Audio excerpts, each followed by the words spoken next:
भिवंडी शहरातील लोक दर्गा रोड परिसरातील कागपावडीजवळ एका भटक्या वेड्या कुत्र्यामुळे हैराण झाले आहेत. भिवंडी महानगरपालिकेत बसलेले अधिकारी या भटक्या कुत्र्यांना का रोखू शकत नाहीत हे समजत नाही. अनेक लोकांवर हल्ला केल्यानंतर झोपलेले प्रशासन जागे झाले आणि त्यांनी या भटक्या कुत्र्यांना पकडण्यासाठी मोहीम सुरू केली. खरं तर या भागातील भटक्या कुत्र्याने एकाच दिवसात सुमारे 11 ते 12 लोकांना आपले बळी बनवले, ज्याचे सीसीटीव्ही फुटेज भिवंडी शहरात खूप वेगाने व्हायरल होत आहे.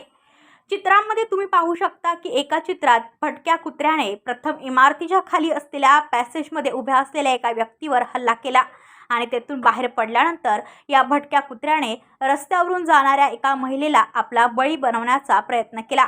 मग काय झाले? परिसरातील लोकांनी या कुत्र्याचा पाठलाग सुरू केला. शेवटी भिवंडी महानगरपालिकेत बसलेले अधिकारी शहरात काही घटना किंवा अपघात होण्याची वाट पाहतात आणि त्यानंतरच ते आपले कर्तव्य बजावण्यासाठी बाहेर पडतात.